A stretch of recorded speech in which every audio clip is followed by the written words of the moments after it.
sa ilalim ng inyong mga upuan. Tapos na po! At isaayos na rin ninyo ang inyong mga upuan. Tapos na po! Pwede na kayong umupo mga bata. Salamat po! At ngayon, nakahanda na ba kayong matuto ng mga bagong bagay? Mabuti naman kung ganon. Pero bago yan, akin munang papaalala ang mga lituntunin sa loob ng ating paaralan. Pero, meron ba ngayong lumiban sa ating klase? Wala po! At ito ang ating mga lituntunin sa loob ng ating paaralan. Una, pakibasa mga bata. Makinig ng mabuti! Tama, makinig ng mabuti kapag nagsasalita ang guro sa harapan. At saka, pangalawa, pakibasa mga bata. Ingatan ang mga gamit sa paaralan. Tama, dapat ingatan natin ang mga gamit sa loob ng ating paaralan dahil ang mga lamesa at mga upuan at mga libro na ating ginagamit ay hindi sa atin. At pangatlo, sumunod sa mga panuto. Sumunod sa mga panuto kapag may pangkat ang gawain at kung may gawain na binibigay ng guro. Laging maging magalang. At ito pa, panghuli. Itaas ang kamay kung gustong sumagot at kung pupunta sa labas. Naiintindihan niyo ba mga bata ang mga tuntunin sa loob ng ating paaralan? At ngayon ay maglalaro tayo ng tinatawag nating Minute to Win It. Wow! Meron bang nakakalam dito kung paano ito laruin? Wala po! At narito kung paano ito laruin. At ang una ay papangkatin ko muna kayo sa dalawang pangkat. At ito ang unang pangkat, pangalawang pangkat, at kayong nandito ay pumunta na lang kayo muna dito sa kabila. Sige, size na rin yung mga kuwan ninyo.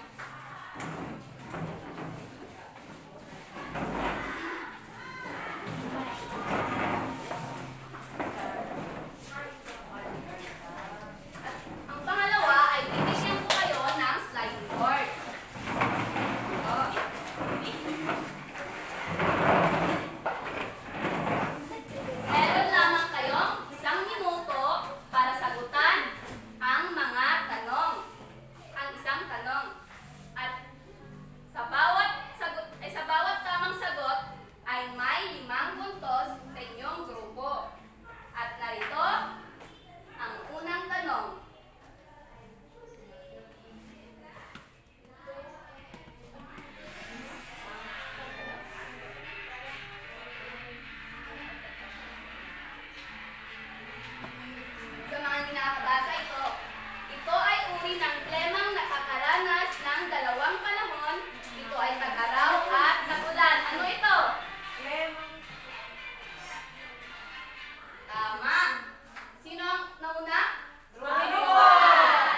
minuto. At kukuha kayo ng coin o barya kay Pepa. Nandun si Pepa. At ngayon, ay ididikit niyo ito sa wastong panahon na nilalarawan ng tanong. Ang makakakuha ng jackpot ay mabibigyan ng tsokolate kay Pepa.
Madilim ang langit at may tubig na pumapatak mula doon.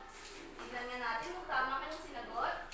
Tama, ito ay tag-ulan. Okay, maulan. At kapag umuulan, ano naman ang inyong mga ginagamit? Payong! Anong sinabi ko kapag gustong sumagot? Itaas ang kamay. Yes, Wika? Payong po. Tama, ano pa? Tama! Magaling yun. At sino ang pangalawang gustong tumawa? Yes, Charmy? Wala pa dito. Natin kung makukuha na niya ang jackpot.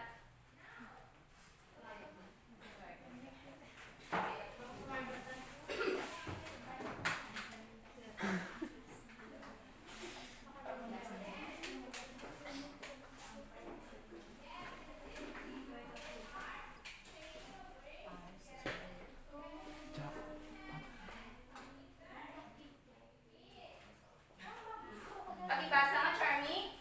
Mataas ang sikat ng araw at may kainitan. Ano ang iyong sasagot? Kukuha ka ng barya kay Pepa. Dahil lang.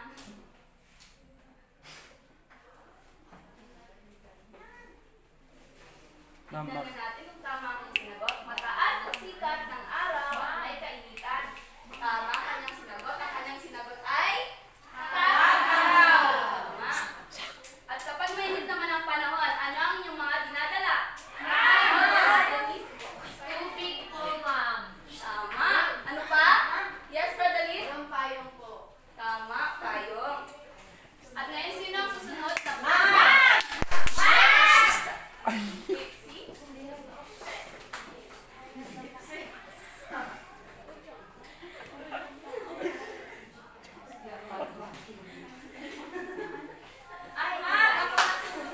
Ma'am. Mahirapan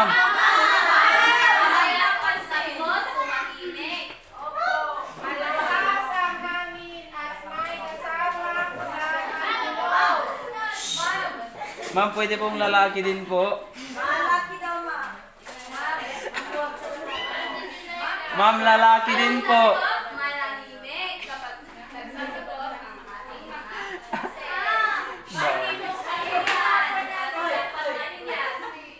Ma'am, lalaki din po. Mama, pakinggan na natin. Malakas ang hangin at may kasama ulan at tulog. Tama. Ma'am. Ganon.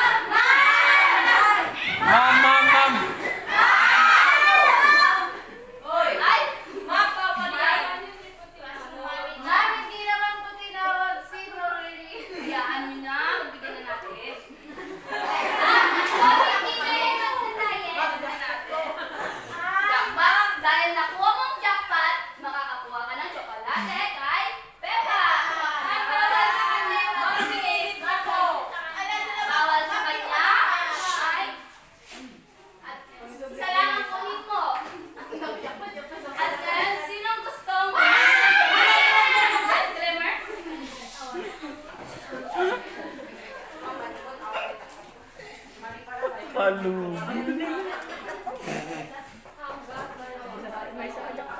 Ang dami may isa. Wala na po ba, ma'am? Wala na. Tapos na. Kailangan pa huling. Puno ang liga. Ang kalangitan at pambulang tatakpan ng araw. Ano ito?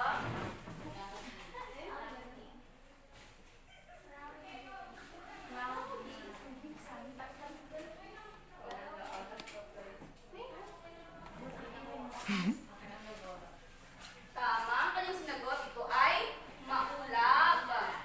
At ngayon, ay meron pa ata tayong isang tanong dito. Opo, maulap. Ay, wala namang bata. Maraming salamat sa inyo. At ngayon, bigyan nga natin ang ating mga sarili ng love clap. Tumayo ulit tayo.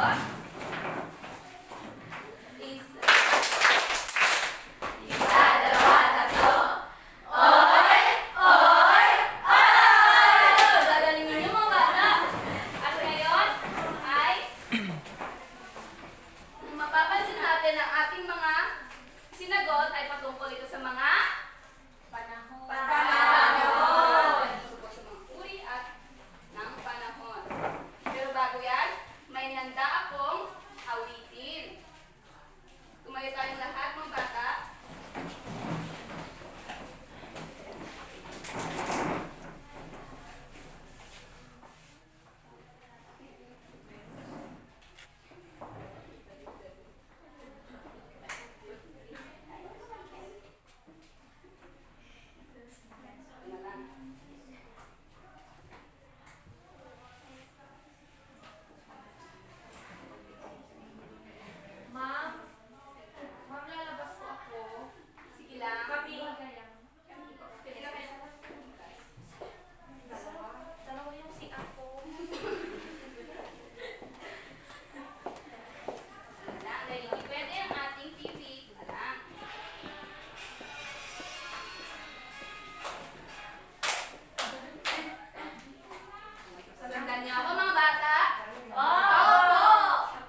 ito?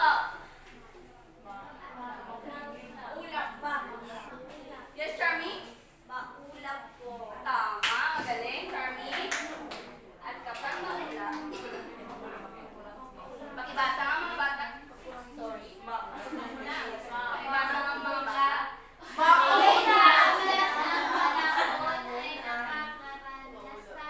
Tuwing maulap, bakit malabo? Tuwing maulap ang panahon ay nakakaranas tayo ng kaunting dilim sa paligid. Dahil sa natatatag ng ulap ang araw na kung saan di tayo gaanong naiinitan dulot ng sikat ng araw. Kapag maulap, maulap po yun po. Maulap po yun.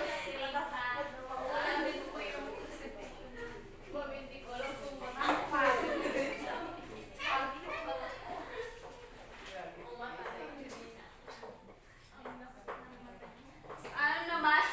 Kapag di tayo ganong naiinitan? Maulap! Tama, ito ay maulap. At ngayon, hulaan niyo ulit kung ano ito. Mahangin! Tama, ito ay mahangin. Makulap. Hindi yung light lang. Hindi yung light lang. Tapos 8 words daw dapat po. Hindi 1 word.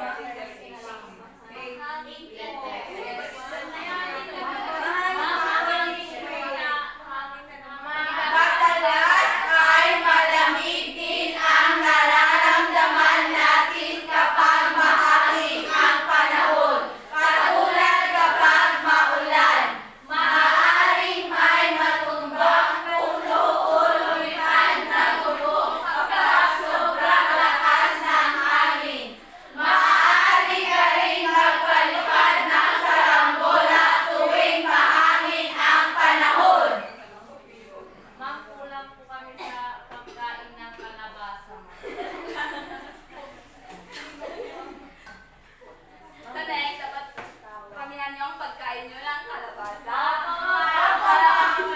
Malinaw. At ngayon, ay kapag malamig naman ang panahon at maaaring may mga matumbang puno o may mga masisirang gamit dahil sa lakas ng ulan, ano ito? Mahangin! Tama, ito ay mahangin. At ngayon, hulaan niyo ulit kung ano ito.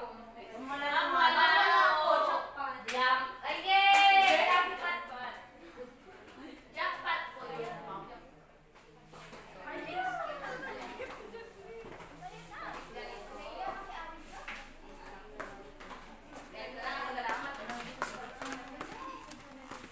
Dahil hindi mabasa ang nandito sa ating television, ay so, babasahin ko na. Madalas ay malamig din ang nararamdaman natin kapag mahangin ang panahon, tulad kapag maulan, maaaring may I'm sorry mga bata, dito pala sa may mahangin banda. Madalas ay malamig din ang nararamdaman natin kapag mahangin ang panahon, katulad kapag maulan, maaaring may matumbang puno o lumilipad na bubong kapag sobrang lakas ng hangin. Maaari ka rin magpalipad ng saranggola tuwing mahangin ang panahon. At ito, kung malamig naman ang panahon at maaaring may matumbang mga puno o may masisirang gamit dahil ito sa lakas ng hangin, ano ito ulit mga bata? Mahangin! Tama, ito ay mahangin.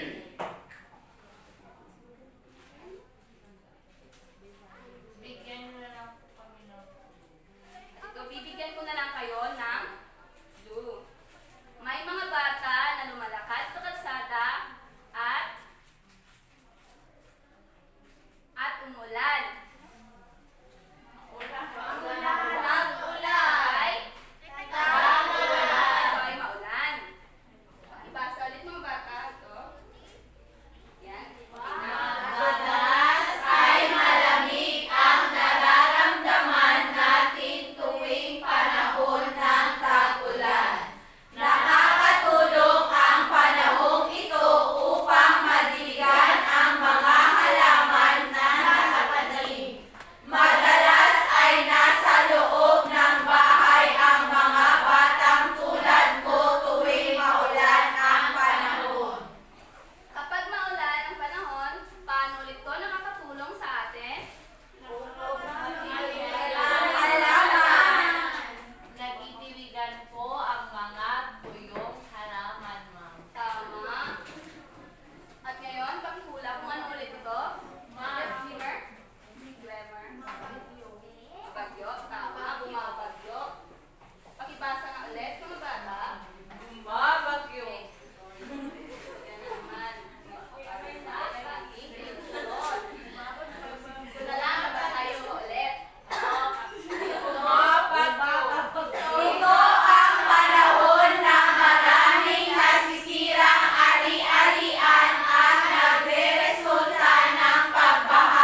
Para hindi po At makikita. At ngayon ay papangkatin ko na kayo sa tatlong grupo. Pakiayos niyo ang inyong mga paan. Ito ang tatlong grupo. Ang unang pangkat, pangalawang pangkat, at unang pangkat. Unang pangkat, pangalawang pangkat, at pangatlong pangkat. Pagpapawad kasi kapag nagkamali ang guro.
Nice.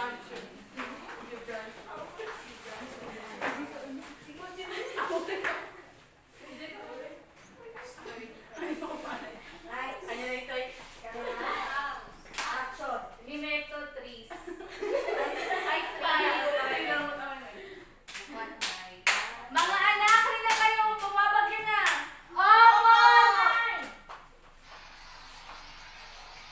Mas ligtas ko talaga dito sa loob ng bahay. Ang bakit nyo?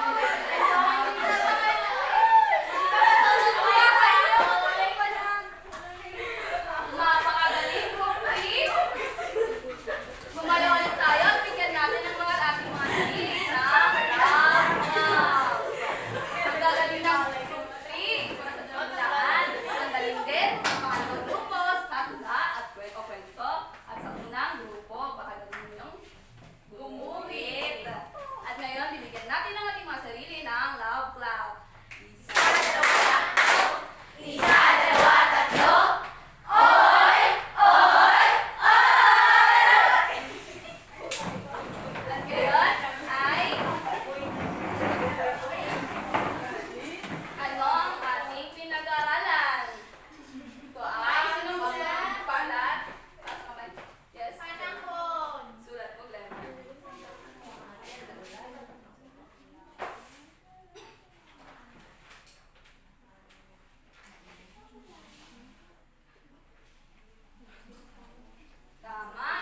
At ngayon, ipasa na ninyo ang inyong mga papel sa harapan.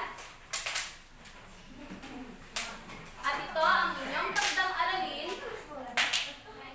Gumuhit ng larawan na nagpapakita ng isang uri ng panahon sa Pilipinas at ilagay kung ano ang epekto nito sa tao at sa ating kapaligiran. Naintindihan ba mga